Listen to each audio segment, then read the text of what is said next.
Hello, friend, and welcome to Muscle for Life. I'm Mike Matthews. Thank you for joining me today for an episode on high-intensity interval training, which is something that I have changed my mind about quite a bit over the last 10 years or so.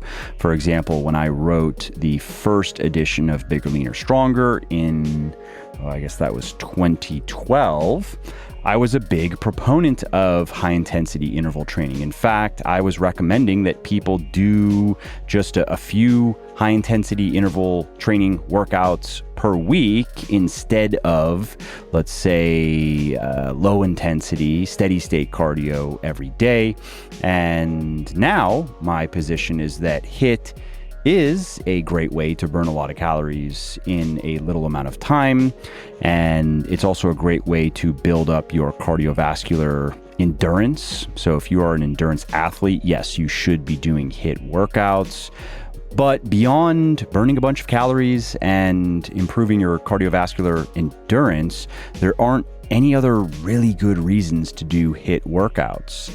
And I wish it were otherwise. If I think back to 10 years ago or even 8 years ago and the state of the scientific research, the literature on HIIT training, it was well established that you burned more calories in less time with HIIT training, but there were also theories and there was some evidence that was suggesting that HIIT training had some special advantages over lower intensity cardio, and that ultimately led to a lot more fat burning in addition to the calorie burning. Now, if we fast forward to today and look at the weight of the evidence, we find that those possible advantages don't seem to exist, and the one advantage really as far as fat loss goes is just burning a lot of calories.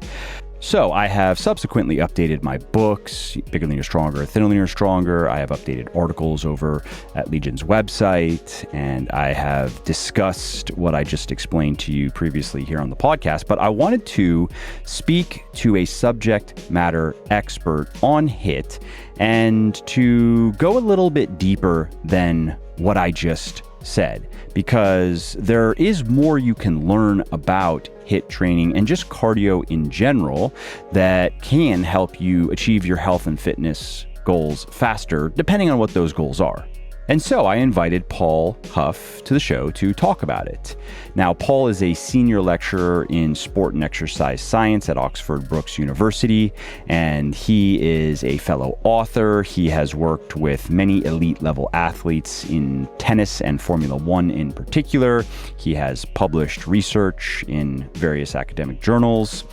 And if you are a regular here at Muscle for Life, you have already met Paul because, I don't know how long ago it will be when this goes live, probably 2 months ago or so, you can find an episode, which was Paul hosting me on a webinar for his class, for his students, and that was on the topic of entrepreneurship in the fitness space, and I was answering questions about that his students had.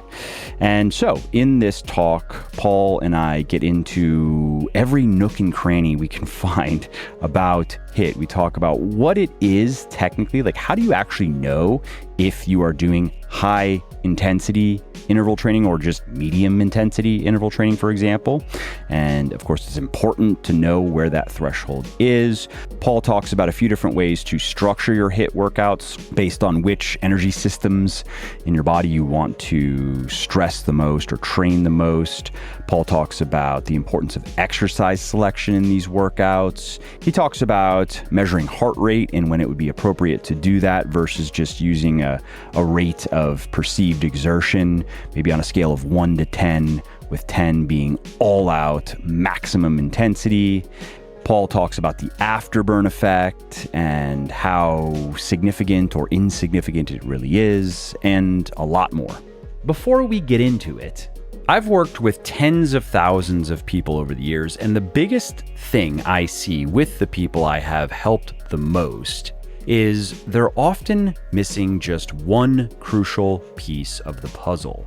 And if you are having trouble reaching your fitness goals as quickly as you'd like, I'm going to guess it is the same thing with you. You are probably doing a lot of things right, but dollars to donuts, there's something you're not doing right. And that is what is giving you most of the grief. Maybe it's your calories, maybe it's your macros, maybe it's your exercise selection, maybe it's food choices, maybe you are not progressively overloading your muscles.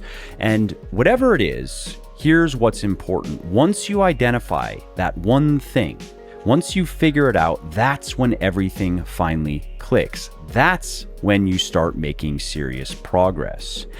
It's kind of like typing in your password to log into your computer. You can have all the letters, numbers, and symbols right, except just one. And what happens? You can't log in, right? But as soon as you get that last remaining character right, voila, you're in business. And I bet the same can be said about the body you really want. You are probably just one major shift, one important insight, one powerful new behavior away from easy street. And that's why I offer VIP one-on-one coaching where my team and I can help you do exactly that. This is high-level coaching where we look at everything you're doing and we help you figure out that one thing that is missing for you. And it can be a couple of things too, that's fine. There's no extra charge for that. But once we figure it out, that's when you start making real progress. That's when you start looking better and feeling better. So if you're ready to make more progress in the next 3 months than maybe you did in the last 3 years, and yes, that has happened for many of our clients, head on over to muscleforlife.show/VIP. That's muscleforlife.show/VIP and schedule your free consultation call, which, by the way, is not a high pressure sales call. It's just a friendly chat where we get to learn about you and your goals and your lifestyle and then determine whether our program is right for you. Because sometimes we do speak with people who just aren't a good fit for our service, but we almost always have other experts and other resources to refer those people to. So if you are still listening to me and you are even slightly interested, go schedule your free consultation call now at muscleforlife.show/VIP. Hey, Paul, thanks for taking time to do this. Hi, Mike. Thanks for having me on. It's great to be on. I'm a big fan of your podcast, so thank you for inviting me to talk.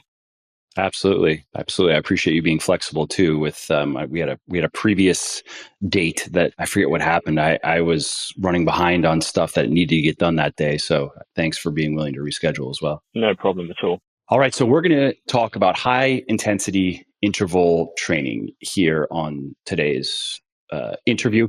And as I was saying offline, this is something that I've written and I've spoken a bit about, but I haven't really done a deep dive into it. I've kind of just shared some HIIT 101 information with people. Okay, what is it? What actually qualifies as a HIIT workout versus a high-ish intensity training session? Why might you want to do it? Some parameters for programming it. But I wanted to get you on the show to share your opinions on those things and then also get into some other details that I just have never talked or written about regarding HIIT. And so maybe that's just a good place to start, is a little bit of that 101. What is high intensity interval training specifically, technically? And then maybe you can talk a little bit about some of the reasons that some people might want to do it. Obviously, most people who reach out to me about it, at least, or ask me about it, want to lose fat. And they're under the impression that that's the best way to lose fat as far as cardio goes. Sure, yeah. So its most basic level, HIIT is just an exercise which involves brief, intermittent bouts of high intensity exercise. And those bouts are interspersed by periods of rest or low intensity exercise. The key question then is, okay, what is high intensity? Because this obviously is a distinguishing factor between high intensity interval training and other types of endurance training. So in exercise physiology, when we refer to high intensity, it's an intensity which is performed, we can use various physiological markers like the maximal lactate steady state or critical speed or power. But on a basic level, it's just an intensity that's not sustainable. So if you try to maintain that particular intensity, you would fatigue within 5 to 10 minutes or even shorter. So it's any intensity which isn't sustainable. A way to gauge if you're doing high intensity interval training is you should, when you're doing it, have a high RPE, which is rating of perceived exertion. So basically, if it feels really hard, you're probably working at a high intensity. You should experience a little bit of fatigue, particularly towards the end of the session. And if you were to try and carry out the exercise and make it sustainable, the reason why it isn't is because you'd just eventually reach your maximum oxygen uptake, which is your VO2 max. So there are different types of HIIT, and I'll go on to those maybe a bit later on and just explain sort of what the point is and why it's become really popular. Quick question for you, if you don't mind. Do you like to correlate the exercise intensity to your breathing, how labored you're breathing, how easily you could have a conversation or speak at all? I do, and one of the most simple tests we can do sort of outside of the lab is called the talk test, and it's very useful just to get an idea, particularly if you're a personal trainer and you want to understand if your client's working at the appropriate high intensity. They shouldn't be able to maintain any form of conversation if they're doing high intensity interval training, not during the work bout. So I think that's a good idea. Your breathing should feel what we call ventilation. So your breathing rate should be high, and you can only get one or two words out at a time. You can get nowhere near holding a conversation. Whereas moderate intensity continuous training, so for example, going out for a run for half an hour to 45 minutes, that's not high intensity because you could maintain a conversation at that intensity. Great. I just wanted to ask your thoughts on that, because that's something that I've found helpful, just engaging my effort. Am I pushing hard enough? If I can talk fairly easily, that's not quite there yet. Yeah, I'm a big fan of using like your perceived exertion, so how hard something feels. In the lab, we use an RPE scale all the time, but you can have like an internal one in your head. So like 10 being maximum, couldn't possibly do any harder. 0 is rest, and as a rule of thumb, if you're doing high intensity interval training, you should be like 7 to 10 really. So in terms of the point or the benefits of doing HIIT, it's often portrayed as quite fairly new, like something that's like been around over the last decade or so, and that's certainly true of the research. It's been really heavily studied over the last 20 years, but it's actually, like a lot of things in the fitness industry, it's not really anything new. I mean, there's records, and there was actually a book written on high intensity interval training back in the 70s, and there's records of athletes doing it in the like 1950s and 60s. One of the main benefits of doing HIIT for the sort of general population is it provides like a really strong physiological stimulus in a short period of time. So that's often the cited benefit for doing HIIT, is that you can get more done in terms of your work output in a shorter period of time. And a lot of research has shown that it produces like the physiological adaptations that you get from moderate intensity training, such as like the growth and division of mitochondria, which are the powerhouse of our cells. It also improves the size and the function of the heart, and also the vascular function. And it can do that in a shorter period of time compared to moderate intensity continuous training. So that's really one of the key benefits, is that you can achieve physiological adaptations in a shorter period of time than you can with moderate intensity continuous training. And often athletes, it's necessary to do high intensity interval training because it replicates the patterns of certain sports. So for example, playing tennis or any intermittent sport like football, or it's soccer in America, or rugby, where the work bouts are high intensity, then you have a period of rest, and then you go again. So it's actually necessary if you're training for certain sports. But in terms of a general level, it's a time efficient training method. Some people enjoy it more, but the kind of research is a little bit mixed on that. And what about calorie expenditure? Because there's usually a lot of talk about how much better it is for, and then burning fat. And sometimes those are used synonymously, sometimes it's separated. But what are your thoughts on its utility as a fat loss tool? Yeah, and that's probably one of the biggest sort of marketing or selling points that you'll see people using about HIIT is that it's a brilliant way of creating a large energy deficit and burning calories and torching body fat, insert whatever slogan that you want to see on Instagram. But in terms of per unit of time, yeah, you do burn more energy because you're working at a higher intensity. But because the HIIT session is typically shorter in total duration, then it's not necessarily that you're actually burning more energy than you would if you were, say, going out for a 30 to 60 minute cycle or run. It's just that you can burn more energy in a shorter period of time. One of the reasons why people have said it's excellent for weight loss or fat loss is the so-called sort of afterburn effect. And in physiology, it's known as excess post-exercise oxygen consumption. It's a bit of a mouthful, so we call it EPOC for short. And what this means is that because the intensity is so high, your body doesn't go back to homeostasis or a resting state straight away after exercise. It takes longer because you've essentially disrupted a lot of physiological systems.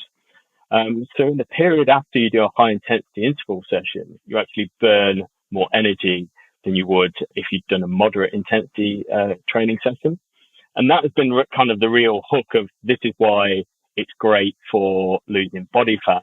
But this is one of the things I recently wrote about in the Advanced Personal Training book, is that when we look at the literature on HIIT as a tool for reducing body fat, it's actually no better than moderate intensity continuous training, which I know is disappointing to a lot of people because moderate intensity training is usually longer, so the energy expenditure is equivalent. So the benefit you get from that greater so-called afterburn is kind of washed out because the total duration of the session is shorter. So it's not really a better way of burning body fat or losing body fat. No, exercise is actually in itself a great tool for losing body fat, but that's a discussion for another day. But HIIT is good for burning energy in a short period of time, but it's not sort of a panacea for body fat reduction. And what about people who are thinking, well, what if I did enough HIIT though to outburn the moderate intensity? So how much HIIT, to phrase that another way, how much HIIT do I need to do to burn now more energy than going for the 30 to 60-minute jog every day? That approach, you can do that, but it does go back on one of the main benefits of HIIT, which is time saving. So if you do an extended HIIT session and it's time equated to, say you did half an hour of HIIT, and you were doing, say, sort of long form, high intensity interval training. So like doing 3-minute intervals for over half an hour with like 3-minute rest periods, your total energy expenditure before and after is probably going to be greater than half an hour of moderate intensity training. But then you've done the same sort of duration of exercise. So yes, you can do that, but then there are other things that you need to consider as well. And one of them is appetite regulation. So, I mean, this is quite variable between individuals. Some people find that, and the research shows this as well, is that high intensity training kind of suppresses their appetite and they don't have any desire to eat after training, whereas other people feel quite ravenous and hungry. So then they overcompensate and they take in more calories than they would have done had they not done the HIIT. So they end up on a sort of like back in energy balance. So yeah, you can do a longer HIIT session, but my philosophy on HIIT is to use it to improve your fitness or your health, depending on your goals, rather than just to burn energy. And what are your thoughts on the recovery implications of HIIT Obviously, it's going to depend what you're doing, right? If you're sprinting on concrete, that's different than biking. But people will ask me this and they'll ask, well, yeah, I understand. If I go out and sprint on concrete, I can feel everything hurting. But if I go in the pool or if I get on my rowing machine or if I get on my bike, I don't feel beat up per se. But am I actually placing larger recovery demands on my body? Does it matter? Yeah, that's a really good question. And this is where sort of the technicalities of HIIT come into play. And there's been a lot written on this by probably two of the sort of leading experts, Martin Boucher and Paul Larson, who've written a lot on high intensity interval training, both sort of like in the mainstream press, but also in the scientific literature. So the way they go about designing a HIIT session is basically three stages. The first one they look at is what physiological systems you want to target. So there's the aerobic system, the glycolytic or anaerobic system, and the neuromuscular strain. So essentially, when you do HIIT, it places a stress on each of these systems, but the type of HIIT you do will elicit sort of a higher stress on any one of those systems. So I'll give you an example. They classify HIIT into 6 different types. So it's going from type 1, which is like really aerobic. So it stresses your aerobic system and places a maximum demand on what we call the oxygen transport system. So this type of training would be something like you're doing 1 minute, the classic sort of like 1 minute work bouts around 90% of heart rate max, resting for a minute and then going again. So that puts a high stress on the oxidative system. I won't go through each of the 6 types because it gets quite technical, but the opposite end of the spectrum is type 6, which would be just basically purely a neuromuscular strain. So something like an all-out sprint and then resting for like 5-6 minutes and then sprinting again. So it just places more strain on your neuromuscular system. So depending on the type of HIIT you do, it will put a different stress on one of the systems. So like the middle one, like a type 4 session, as they would classify it, is it kind of puts a strain on everything. So it stresses your aerobic system, your anaerobic glycolytic system, and neuromuscular system. So an example of this would be something like, which is done in a lot of sort of team sports by athletes, which is like repeated sprints. So you do a sprint, you rest for like 15 to 20 seconds, then you sprint again, and then you do a series of those. Say you do 10 reps, and then you have a rest period and you go again. And that type of repeated sprint training, that really imposes a lot of stress on all of the systems. So it takes longer to recover from. So this is when you have to get a bit more technical with things with athletes, because you need to know what type of HIIT to do certain sessions so that it doesn't impact on your other training. And the same is true if you're not an athlete and if your priorities say like building muscle. What you don't want to do is for your conditioning session is something like a session which has a really high neuromuscular stress, so fatiguing muscles, and then next day you're going to try and work those same muscles because they're going to be fatigued. So yeah, you have to be quite careful in terms of programming high intensity interval training so that it doesn't impact on other forms of exercise. If you're just time pressing, you only train twice a week, it doesn't really matter, but it's kind of like when you are training more frequently and you're doing different types of training, that's when you have to think a bit more carefully about the type of HIIT that you're doing. And could you clarify the difference between the type 4 and the type 6? Because I mean, I'm asking for myself because they sounded pretty similar to me. I just didn't get the difference there. Yeah, it's rest basically. So in a type 4, you're limiting your rest. So the glycolytic system or your lactate response is really high. So you get a lot of anaerobic stress and metabolic disruption there, producing a lot of lactate in the muscle. Whereas if you're doing type 6, it's kind of how sprinters train. So they do a really high intensive effort. Lactate is low. There's almost no aerobic strain there because then they rest so long in between. But that kind of session in the middle where you're doing hard efforts with short rest periods, it kind of stresses a bit of everything. And The other important factor to consider is the type, the mode of exercise. So if you're doing running and you've got like, I think you mentioned the surface, like if you're running on concrete and you're doing turns or shuttles, so that's going to place a high stress on your neuromuscular system. Whereas if you're doing extended workouts on a cycle, because there's no sort of eccentric component, you don't really get any muscle damage. So that puts a lower neuromuscular strain on your system. So that type of cycling exercise is typically more easy to recover from. Yeah, years ago, probably 10 plus years ago, I think it was in my mid 20s, I was just playing around with different types of HIIT and seeing how it impacted my recovery and it impacted my weightlifting. And so I'm in my early to mid 20s. I'm essentially invincible physiologically because I'm 24 or whatever, right? And doing all of the things that you're supposed to be doing to recover, blah, blah, blah. So running sprints, I'm trying to remember. I remember doing it. I remember where I used to go to do it, but I'm trying to remember the protocol.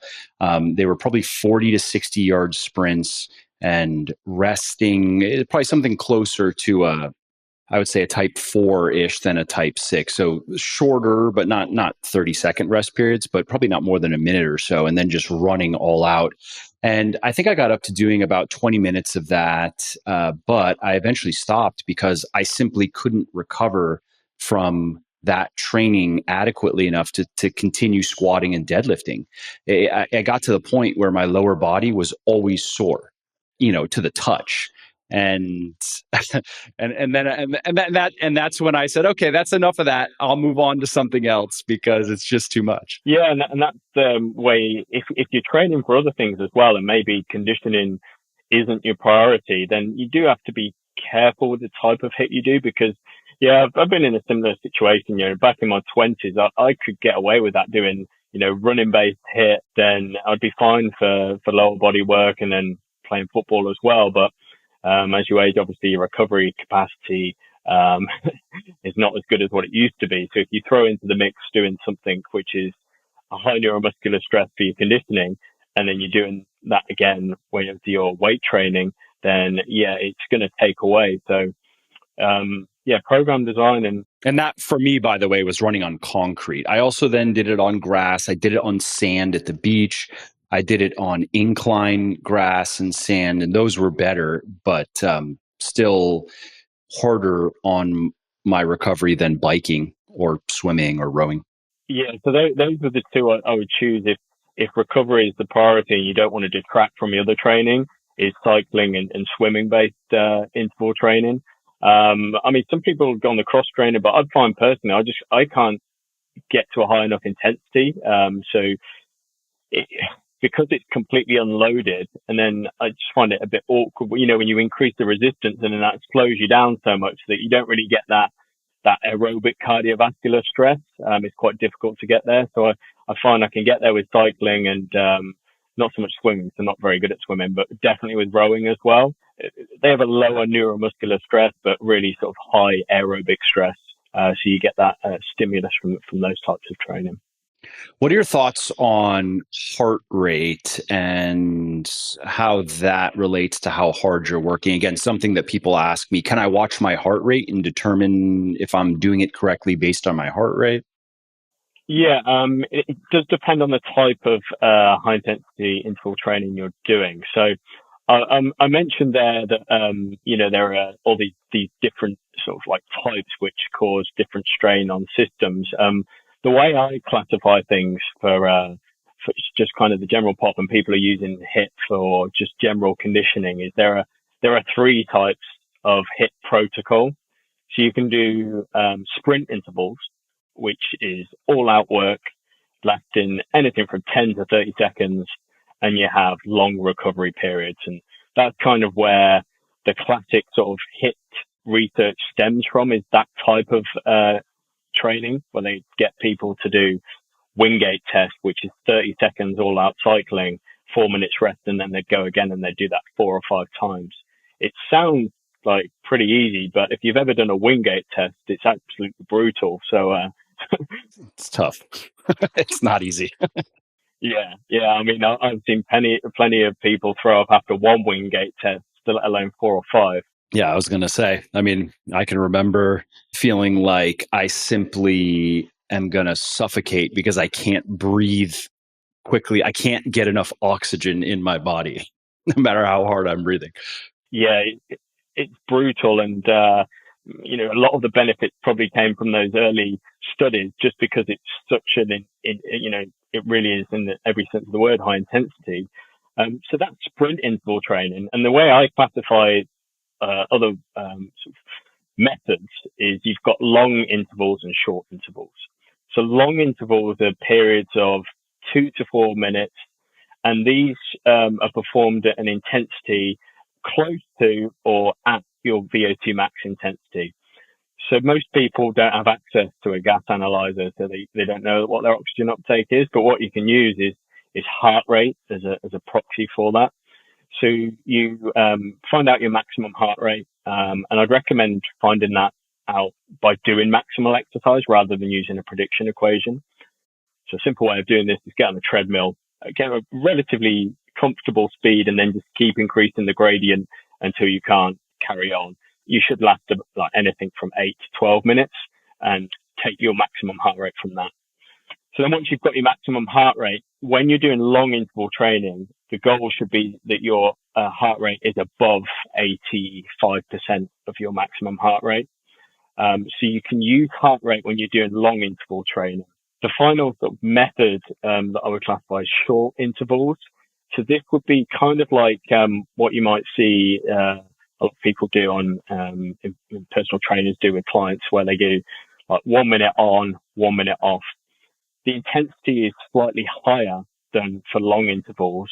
So we're looking at either above an intensity that would get you to VO2 max. The problem with using heart rate on short intervals is because the work bout is shorter, so it's 60 seconds or even less, then initially you won't get that heart rate response in terms of you won't see it straight away. So there's a bit of a lag. So if you're doing short intervals or anything 60 seconds or below, I would recommend using your perceived exertion, so RPE, and also speed or power if you're on a cycle as well. Sprint interval is really easy to regulate because you just go all out, 100%, like nothing left, and that's right from the start, no pacing.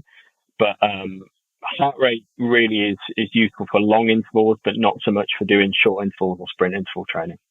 Yeah, that's a good point, because many people make the mistake with the longer intervals of doing them starting with the same intensity as the shorter intervals. And of course, they burn themselves out because you're not going to be able to do those longer intervals again and again at 100% all out, nothing in the tank, right? Yeah, I mean, that's probably the biggest misconception about a HIIT is that everything is done all out 100%.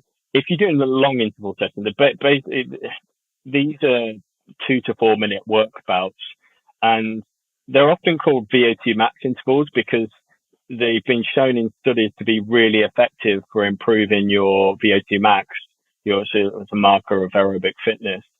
But they have to be done at the right intensity, and that's not all out. So if you are programmed to do, say, 5 work bouts of 4 minutes, for example, and on the fifth one, you can't maintain the intensity, then you've gone too hard at the start. You should be able to complete all of your planned work bouts at the right intensity. And if you're ending a workout short, then you've probably overcooked it a little bit and you've done too much. Short intervals are a little bit more difficult to regulate because they're shorter, as the name suggests. So these, you kind of have to go off a lot of feel using your perceived exertion. But again, they're not sprint interval training, and people make the mistake of trying to do 60 seconds all out. If you do that for your first work bout, then that's pretty much the session over. You're not going to be able to recover for the subsequent work bouts, so your intensity will drop off. So harder isn't always better. It's necessary in sprint interval training, but in short and long intervals, you need to regulate your intensity. Yeah, I mean, just speaking to, again, the HIIT that I mentioned earlier, I want to say it was about 60 yards, a bit longer probably than it should have been, actually. But I was in pretty good cardiovascular shape. I mean, I've always played sports. I played a lot of hockey growing up, so I've always had good cardio. But when I was running as hard as I could run, I mean, 60 to 70 yards was exhausting. And that didn't last that long, but it was exhausting, especially after I had done it a couple of times. Yeah, and that's the other thing is you kind of have to trust yourself at the start of the session, because particularly with long interval training, you might feel that the first two work periods are kind of a bit too easy, but you've got to bear in mind that your fatigue will accumulate. So even though you're having those rest periods of either complete rest or active recovery between your work bouts, you're still going to take fatigue into the next rep. So over the course of the session, you'll see that your heart rate actually drifts upwards. And you'll notice that if you use a heart rate monitor and do short intervals at the start, the heart rate response, it'll be relatively low. But by the time you get to, say, your 10th repetition of, say, if you're doing a minute protocol, minute on, minute off, it might be around like 90 or close to max heart rate, because you've got that cardiovascular drift. People make a similar mistake. I mean, I made this mistake myself in my weightlifting many years ago, where I would push too close to muscular failure too often, period. Like if I was doing 4 sets of a bench press, that first set is going to be 0 to 1 good reps left. I'm going to push it right up to the point of failure. And then I still have 3 more sets to go.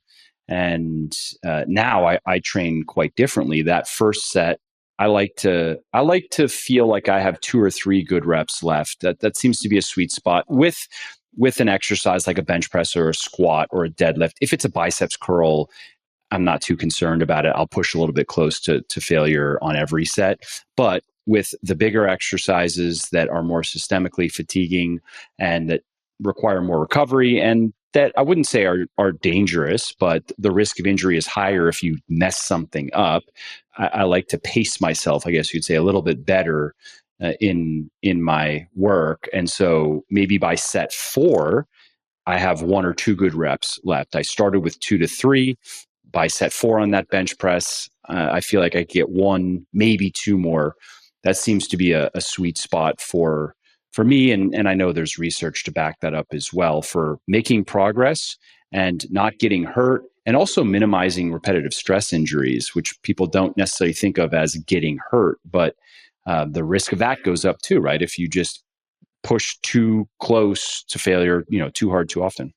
Yeah, I completely agree. It's something that, when I was starting my training career, is that it seemed like counterintuitive not to go maximum or reach failure on every step.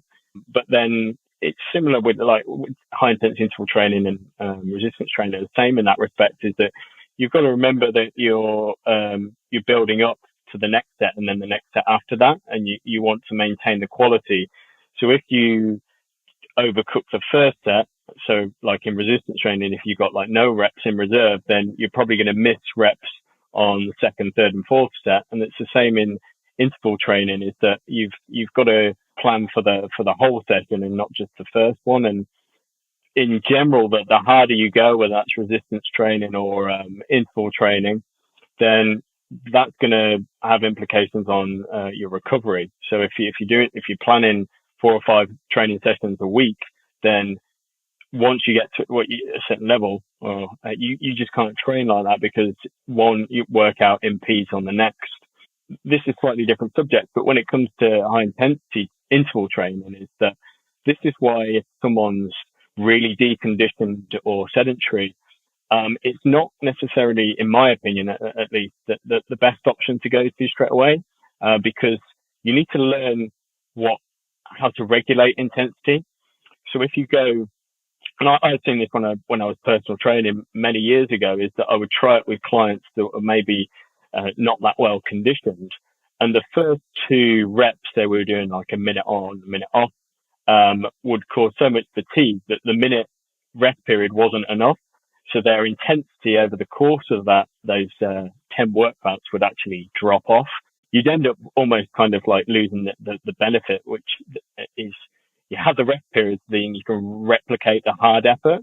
But if your hard effort is way too hard, then you end up just kind of doing a flat intensity session. You're not getting those peaks and troughs.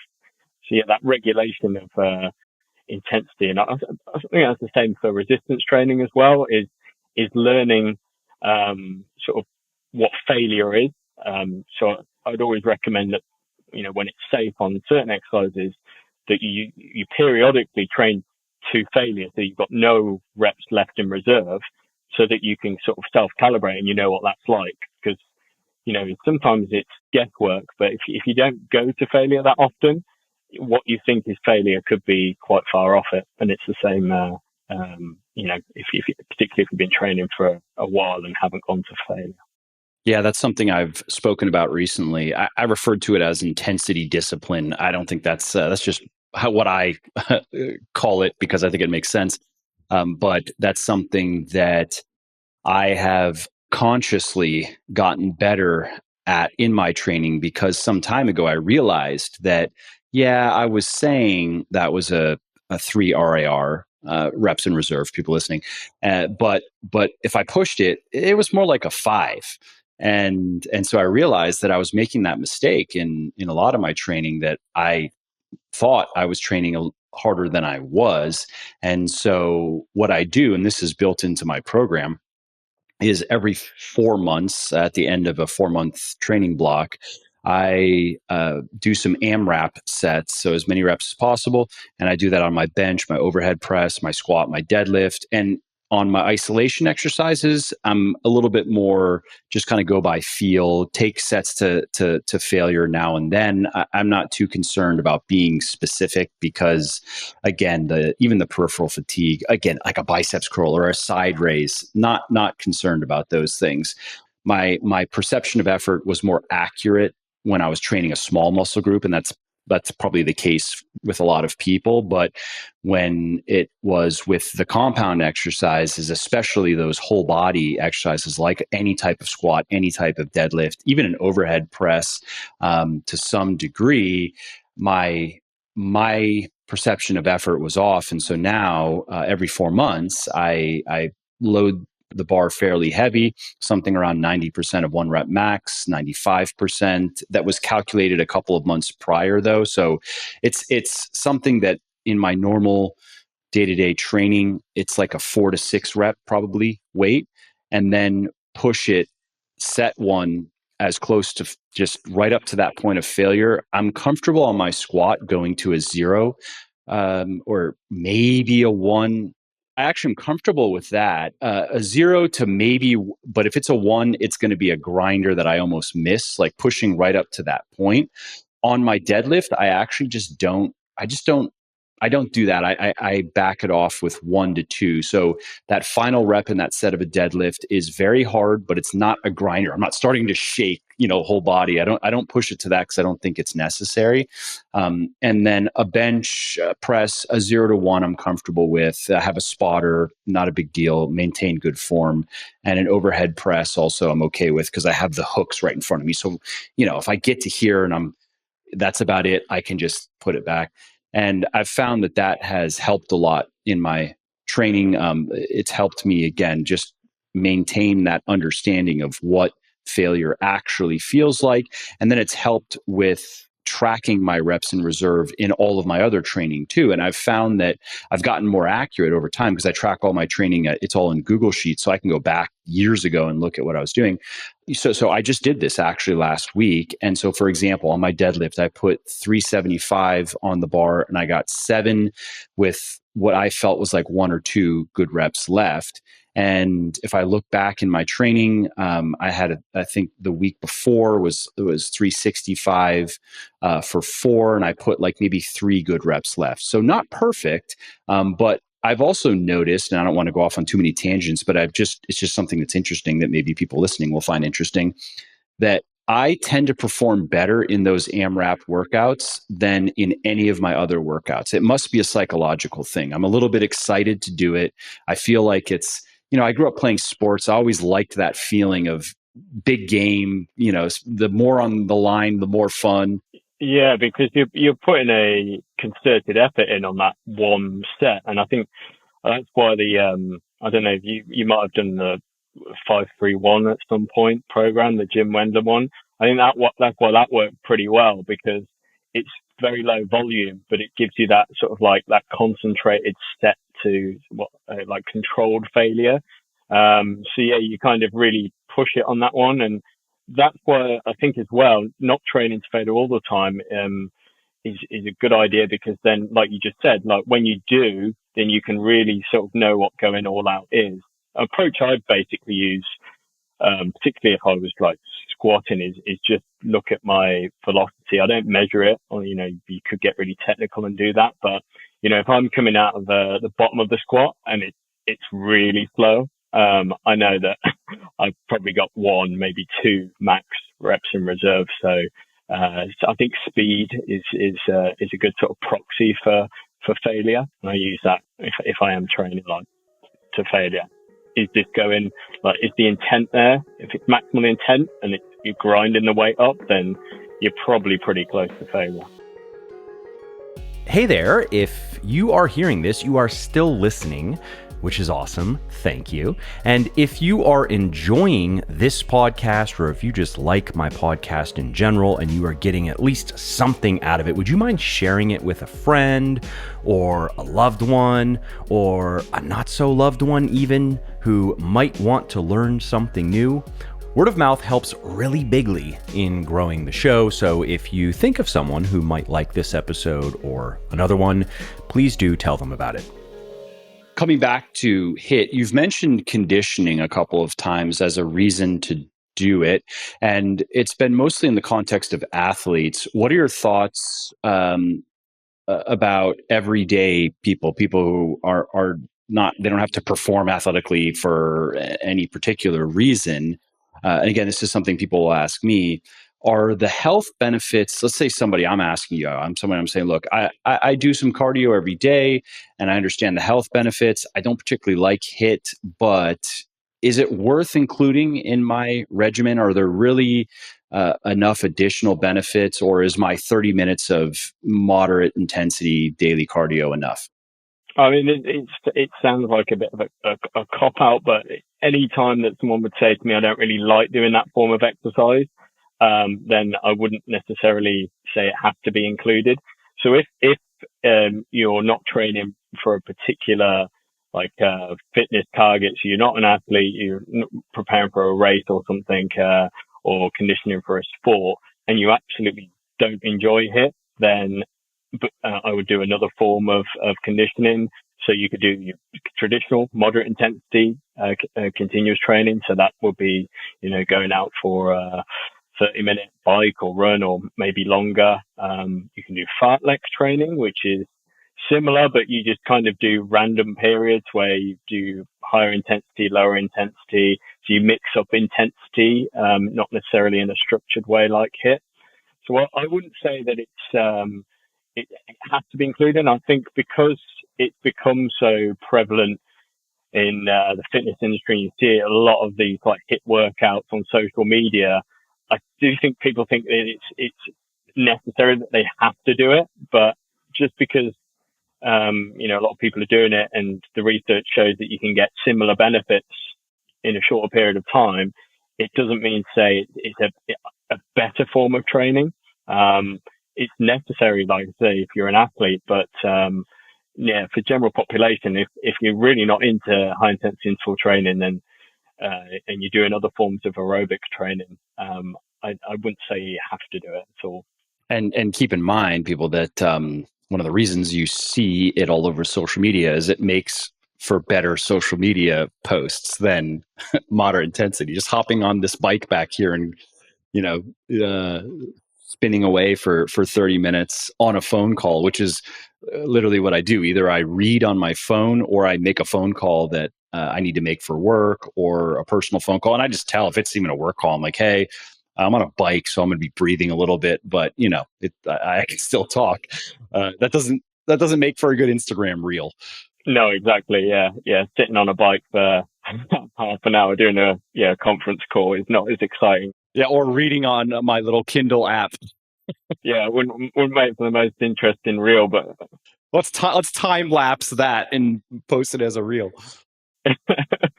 It wouldn't be quite as interesting as these blood and guts films that you see on Instagram. But I think the other thing is as well is whilst a lot of the research does show clear benefits to HIIT training in terms of it being more time efficient, not many people actually go and delve into the studies. I remember doing a talk at a personal training conference a few years ago, and everyone, when I asked them about HIIT, everyone was saying Tabata, and I asked them if the audience, if they'd ever sort of know where it came from, and it's one study that was done over, I think, a Japanese group, and when you look at the study, I think they only had like 7 or 8 participants.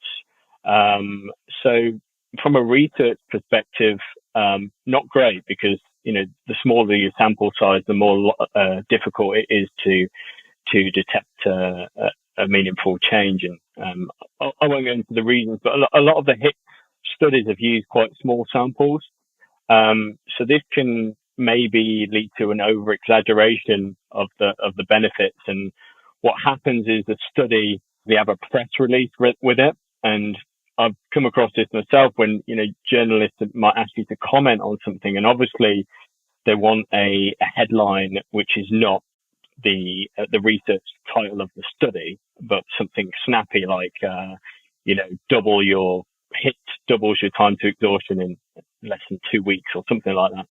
Yeah, or what was it, like 10 minutes of HIIT burns more fat than 60 minutes of incline walking. I remember seeing one along those lines. 60 seconds, has the same benefits as 45 minutes. I think that was a very popular one that did the rounds, and that was based off a sprint interval training study, which, it did show benefits, but, there are limitations to all of these research. And yeah, it's when marketers get their hands on it, right? And then run amok with it. They start playing with things, and and it might not even be accurate what they're saying, but and then these things become sort of like ingrained in folklore, like a little bit like the sort of thing I mentioned earlier about the afterburn effect.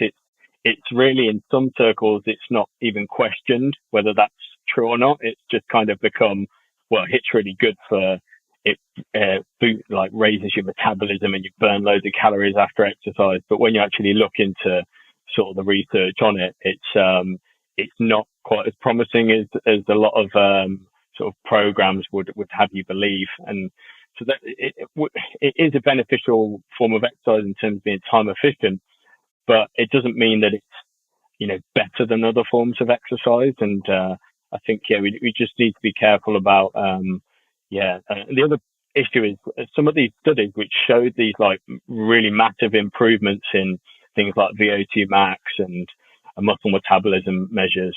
They were relatively short studies, and one of the problems in sports science is a lot of studies aren't replicated because they're more difficult to get published. So you end up with like one study being done, such as like Tabata. I mean, that's not just in sports science. I mean, I'm sure you know this, but for people listening, that's it. Yeah, sure. It's a problem across the sciences. Because we get things like publication bias, where journals want studies which show new, novel, interesting findings. And if you just kind of have replicated another study and reported that it did the same thing, it's probably less likely to get published. So some of the HIIT research, it's really promising. And then there's the problem of trying to submit trials that showed no results, right? Like who wants to do that? Exactly. the null result. So that is a problem as well. Is that because I lecture, and sometimes students, when they've done their project, they'll say things like, "Unfortunately, we didn't find anything significant." And I always think that's interesting that you say that it's unfortunate, because that's what it's not unfortunate. It's the result of your study. It's it's still an important result. Otherwise, this is why we end up going down sort of like following paths where we just take things as being true because they're not tested again.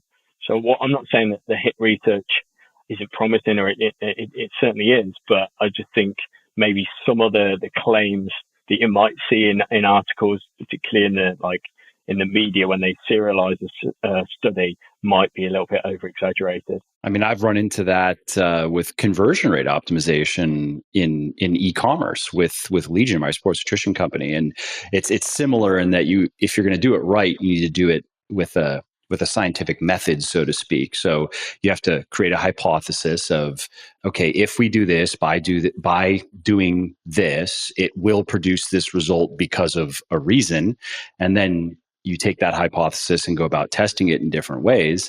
And a lot of conversion rate optimization is not done that way. It's very tactical. It's just trying to find wins. It's just looking at what other people are doing and going, oh, that's clever. Let's try that and see what happens. But you can get wins that way, but you don't get learnings. You don't get a deeper understanding of the psychology of the prospects and of the customers. And so yes, of course, ultimately you want to get to wins, but often to get to wins, to get to deep wins, big wins, you have to go through losses that teach you. So you have this hypothesis, you generated this test, and it lost. Well, that can be very useful actually, because you've learned something now. And if you understand what you've learned, so, okay, why did this lose? New hypothesis. Okay, maybe it's these reasons. Let's try that now. Okay, that lost. It wasn't that. Okay, let's try again. Maybe it was this. Maybe this was the element that needs to be emphasized, de-emphasized, changed, removed, added, whatever.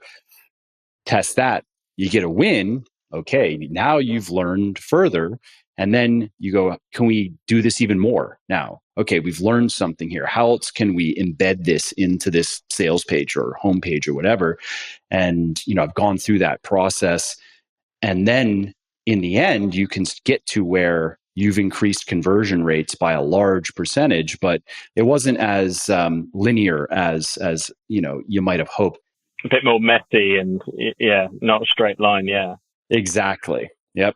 Where it might have been, again, a lot of just losses to finally get to one or two wins that unlocked something and that showed you what you were missing. And then after that, you get the big wins. So anyway, just I find that kind of work interesting.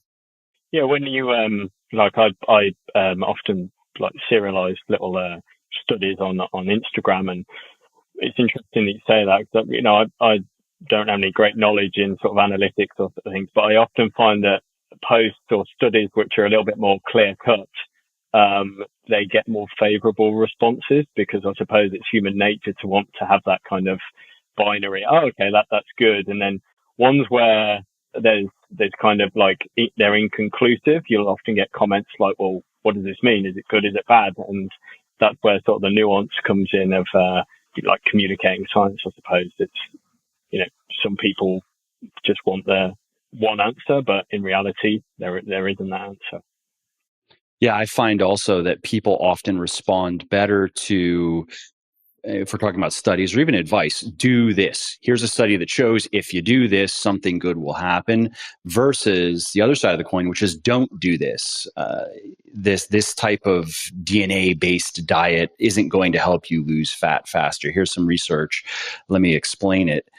There are exceptions in both of those, of course, but I find that often it's the simple, just here's a simple tip, do this and you're going to feel fuller. Go for a walk after you eat a meal, let your body turn off your appetite. People really like that. But if it's something to not do, then it tends to get less engagement. Yeah, and I can sympathize with that as well, because this is my field, exercise and sports science. So I'm quite comfortable with nuance and things changing all the time. But then if I put myself in the position of someone that's maybe not that interested in it and they just want the answer, I could see why it would be frustrating when, I wouldn't necessarily give a straight answer. It's a bit like if, I don't know a lot about, financial investments. And if I was speaking to an expert in that and they said, oh, you could invest in this, but then your stocks might be better in this, I'd just be like, look, that's why I'm hiring you. What should I do? So I do kind of understand that long-term answer. Or if they start off and they tell you, well, let me tell you 100 things to not do, then we'll get to what to do. You're like, why don't we just skip that and just get right to what I'm supposed to do? Yeah. What should I put my money in? Yeah, exactly. And it's the same with, I suppose fitness advice for a lot of people. They just kind of, it's not really their passion. They don't maybe want it to consume too much of their time, and they just want is it good or is it bad? And, less nuance. Yeah, which I understand as well, and it's something that I've always tried to keep in mind from the beginning, is to serve the interests of the people I'm speaking to, not my own interests, not maybe even someone like you, not your interests per se, but again, the people I'm trying to help are understandably people who they they live busy lives. They have a few hours a week to give to this stuff. They understand that there's a lot of nonsense. They just want to have something that works well for them, that's sustainable, that they enjoy. And if they can get to that, they're going to be very happy. And that might be all they ever want. They might not need to know anything else, you know? I think at the same time, that's probably why a lot of charlatans in the fitness industry do really well, because they offer that clarity that a lot of people are seeking. So when you see it all the time with things like nutrition, where you've got like, oh, just do carnivore and it's gonna, just basically eat meat and cut everything else out. It's a really simple directive, and people go, okay, I'll just follow that. It's easy, rather than, making, a more nuanced change to their diet and going into sort of in a bit more depth. It's easy to follow that sort of binary advice. Yeah, and in the case of that, it has the contrarian appeal, because it seems, I mean, it's the opposite of what so many other people are saying. So many other people, even mom. They lied to you type thing. Yeah. Yeah. Yeah, and even mom told you to eat your vegetables, and what does she know? Yeah. And I've seen that quite a few times. Going back to HIIT, it's like, the myth of moderate intensity training, and you should be doing HIIT because, this is traditional. I was guilty of that, probably right about 9 or 10 years ago, and at the time, my understanding of the literature on it was that it seemed more promising than it turned out to be, in terms of there was the afterburn effect. Then there were also some. I mean, these were theories at the time, that maybe there are some hormonal things that happen that are really good if you do HIIT regularly, and for a number of reasons. I don't think I ever said that's all you should do, but I was a bigger advocate of HIIT than I am now. And my position is very much like yours. But there was a time when I myself also was doing it regularly. Like, that was my normal cardio, was mostly HIIT. I did shorter sessions. I did 20-minute sessions, but I did several per week. And that's all I did for cardio. And that's where I see the real utility of it. If you are working with someone and they are really time pressed, time limited, then almost it becomes the default, because you haven't got that time to accumulate doing moderate intensity training. So you have to increase intensity, and a good way of doing that is high intensity interval training. So yeah, I think that's in some ways it kind of becomes necessary if someone's really time pressed, and I think that's where a lot of the research is now moving out of the laboratory and looking at things like exercise snacking, as it's known. So doing small blocks of high intensity physical activity, not necessarily exercise. So a couple of studies have just looked at walking up 3 or 4 flights of stairs and then repeating that intermittently throughout the day. So similar to the concept of like having a small meal, like a snacking with exercise, as opposed to having a planned, structured session. And that seems to be quite promising in terms of the benefits for that. But again, it does depend on your starting level. If you're couch potato or sedentary, not really, haven't done any exercise for a long period, then that sort of exercise approach is probably going to get you some benefits, because you've gone from doing nothing to something. But if you're well trained, doing, running up a flight of stairs 3 or 4 times a day is not going to have the training load to give you any sort of additional improvements in your fitness. So there's different technique. It's really context specific, how much time have you got? What's your training status? And also, what do you enjoy doing? And these things all should be considered before you, prescribe someone exercise. So that's why I'm not a big fan of, when people just put a HIIT session on, and say, follow this, because, there's no individualization there at all. And for people who are intrigued by this exercise snacking concept, can you just talk a little bit more about how that might look and what the potential benefits would be? Let's say for somebody who is doing a few hours of strength training every week, maybe they're doing some aerobic exercise as well. I could think of maybe even someone like me. I might do a little bit more than the average person, but I'm not doing any high intensity stuff right now. Yeah, but most of there's not a lot of studies on it, but most of it is targeted at people that are not meeting the physical activity guidelines, so 150 minutes of exercise or physical activity a week. So in those individuals, basically, instead of saying do 5 bouts of 30-minute walking or whatever, split up the periods of your day.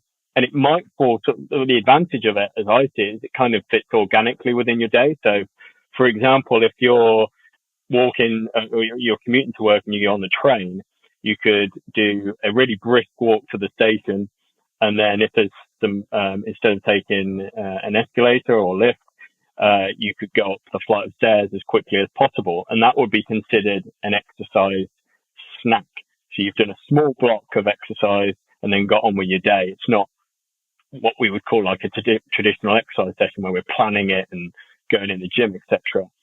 So repeating that sort of intermittent but high intensity blocks of physical activity has been shown in some studies to have some benefits on things like VO2 max and insulin sensitivity.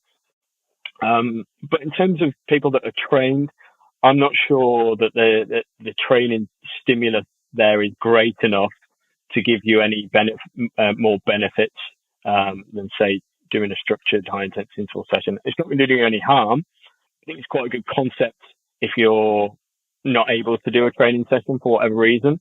You can maybe, over the course of the day, look to try and include some form bouts of high-intensity exercise just over the course of your day. So, for example, for me, I often work out of a coffee shop. If I'm a bit time pressed and I can't get to the gym, I'll just cycle home as hard as I can. And it's like 15 minutes.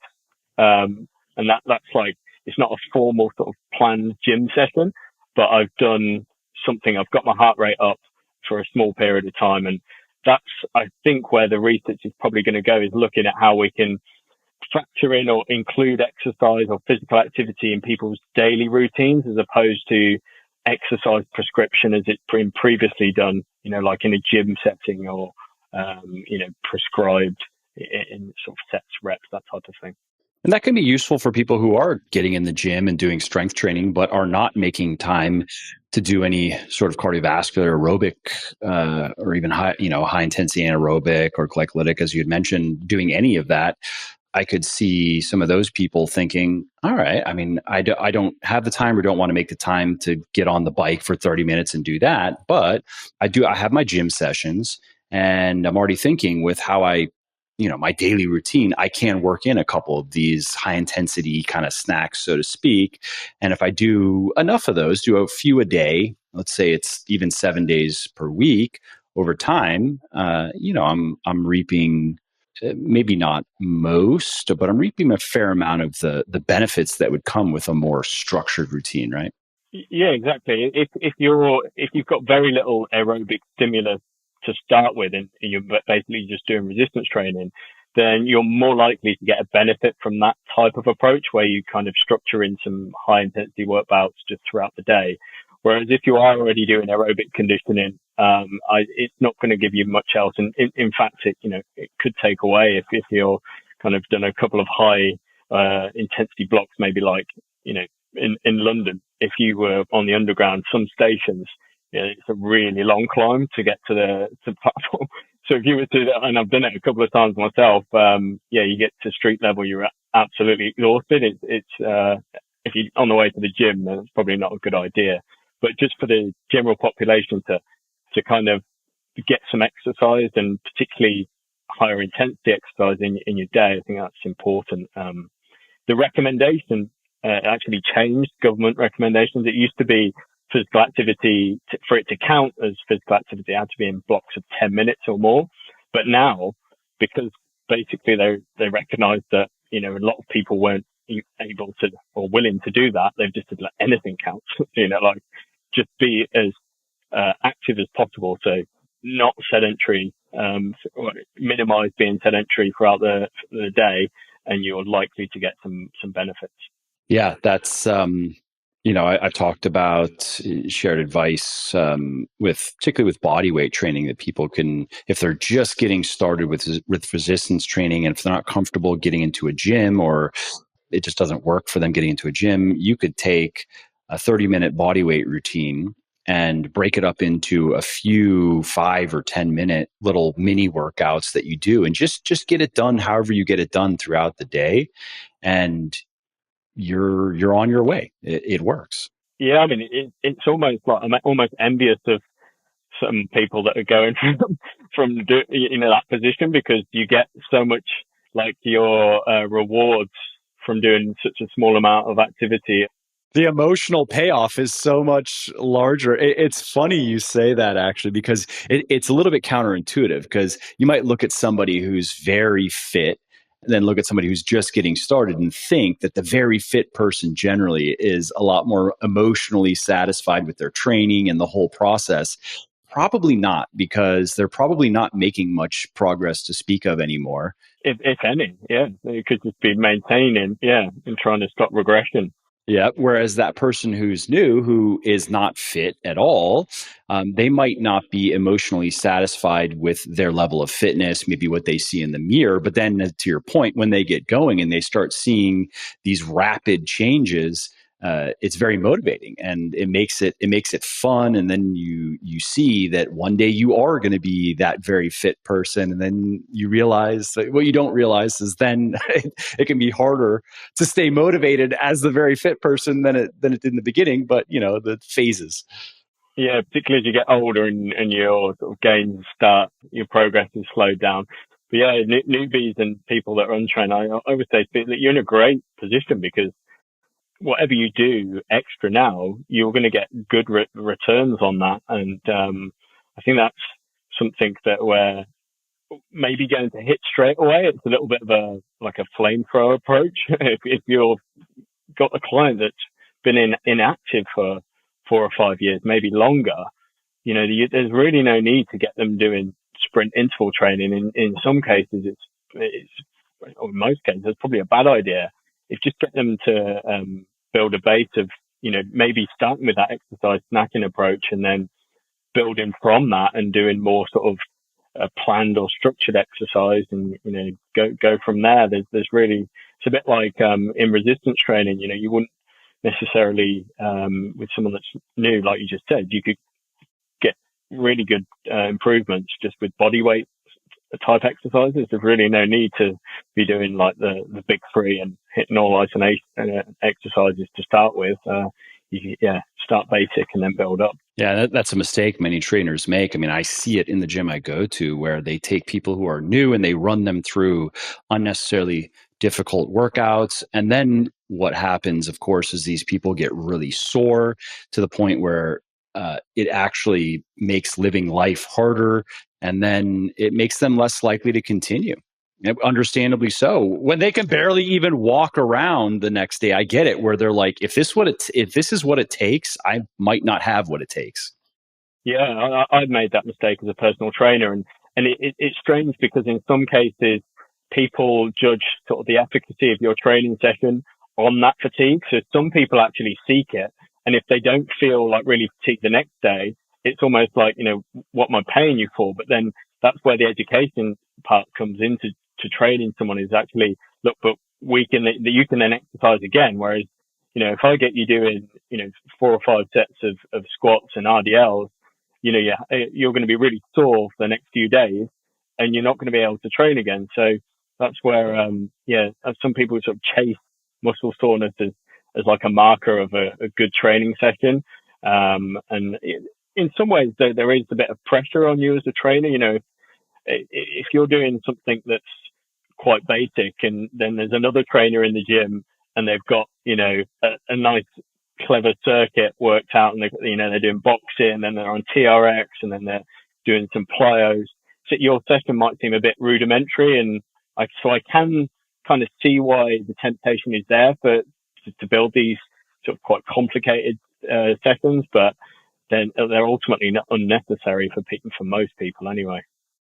Yeah, a separate discussion, but as you said, you have to work with the person you have in front of you and take into account what do they like to do, what are their goals, and in some cases, doing the circuit might make more sense. I mean, if the person says, "I understand the benefits of working with barbells and dumbbells, and I'll do a little bit of that, but I just like this circuit training. I have fun doing it." Okay, that's a strong argument to do it, right? Sure. I mean, that's why arguably CrossFit has taken off so well, is that sort of that group exercise effect, and that having that small blocks of going as hard as possible, that's really appealing to a lot of people. And so I would never kind of say, oh, you don't do that. If someone's getting improvements and they're enjoying that type of training, that's fine. It's just when maybe they're not conditioned enough to do it, that's when you get into problems. Yeah, or poor programming in the case of CrossFit. If you have the person running the show, if they don't know what they're doing, they can hurt people. Yeah. I mean, there's the injury rates for CrossFit. They're quite high when you look at some of the literature on it, and that probably stems from that, being overzealous at the start with people that just can't handle that type of training load, and they're doing it under fatigue. When you have people coming off the street and being told to run sprints and then do AMRAPs on a deadlift, that's a problem. Yeah, I mean, it's almost like, how would you injure this person? Yeah. How quickly can we get them out? Yeah, exactly. Yeah. That would be the approach to take. Yeah. But anyways, we're rambling around. That's all I had for you on HIIT, and that was great. That was a lot of great information. I really appreciate again you taking the time. And why don't we wrap up here and let people know about your work, the book that you published and allowed me to contribute a little bit to as well, and anything else that if you're active on social media. I think I've seen you on social media. I think I follow you actually. So if you want to let people know about social media or anything else that you want them to know if they liked this discussion. Cool, thanks. Yes, my main role is that I'm a sport and exercise science lecturer and sports scientist over in the UK at Oxford Brookes. Most of my content is quite a basic website, but if I post anything, like I organise some webinars which are publicly accessible. So my website is exerciseandsportscience.com. So as you mentioned, I published a couple of books. They're textbooks and they're designed for personal trainers. The latest one is Advanced Personal Training, Science to Practice, and which you kindly contributed to on the Training for Fat Loss chapter. So many thanks for that. So that book it's got a whole chapter actually dedicated to a lot of what we've talked about today, high intensity interval training, resistance training. And that's available on Amazon. And I will warn people, it is quite, it's a very sort of science-based book. So it's not necessarily a light read, but that's available. But I would say for people who enjoyed this discussion, I would recommend that book. I would say that it's written for maybe scientifically literate people, but it's not as difficult to understand as a layman as trying to dig into research and sort out all the details, Yeah, and I think that's one reason why the second edition, I kind of bear that in mind and included a lot more sort of or a summary at the end of every section and a summarization table of the key take-home points. And that's had a lot of good feedback in that this is because there's quite a lot of information in there, and that just sort of synthesizes it and gives you some take-home points. And what I do on Instagram is basically a lot of the content from the book is serialized in my posts on Instagram. So really like quick snapshots. And what I do is keep it to one page or slide, if you like. And then if people are interested, I write more about it in the comments. And I found that that's worked pretty well. Is that, for people that just want the basic information, just read the slides. If they want a little bit more depth, and some people do, they message me a lot of questions. Then it's in the comments. So I'm on Instagram. I'm also on Twitter, but probably a bit less active on that of late. I use that more of a resource to keep up with research and try and stay out of arguments as best I can. Yeah.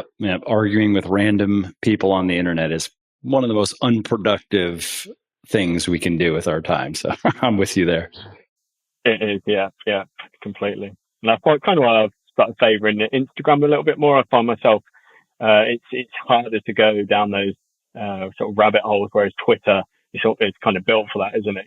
You make a comment and then suddenly you're like, oh, I've been discussing this for an hour, and just wasted an hour I'll never get back. Yeah. But I know I'm gonna win at some point. I'm gonna change their mind. Yeah. Which of course we never do. Yeah, exactly. Or there's gonna be an epic dunk. I'm gonna dunk on them so hard. No, that doesn't happen either. Yeah. So I am on both those, Instagram and Twitter, and I'd say, like, if people are interested in anything I've mentioned, then they might be interested in some of the webinars. Like, again, you kindly did one for my students on being an entrepreneur in the fitness industry. But I do a variety of topics. So the next one is actually on resistance training for endurance athletes, and I've had guests like Mike Israel and Shona House and a lot of quite varied, like some people in academia, some people practitioners. They were originally for like sports science students, but then I started getting requests from people just the general public to attend. So I've opened them out as well. Awesome. Well, all of the links will be in the show notes, so people can find everything there. And thanks again for taking the time to do this. And I look forward to the next one. I'm sure we can come up with another topic to talk about. Nice one. Thanks very much for having me on, Mike. I enjoyed the discussion. Thanks very much. Well, I hope you liked this episode. I hope you found it helpful. And if you did, subscribe to the show, because it makes sure that you don't miss new episodes. And it also helps me because it increases the rankings of the show a little bit, which of course then makes it a little bit more easily found by other people who may like it just as much as you. And if you didn't like something about this episode or about the show in general, or if you have ideas or suggestions or just feedback to share, shoot me an email, mike@muscleforlife.com, muscleforlife.com, and let me know what I could do better, or just what your thoughts are about maybe what you'd like to see me do in the future. I read everything myself. I'm always looking for new ideas and constructive feedback. So thanks again for listening to this episode, and I hope to hear from you soon.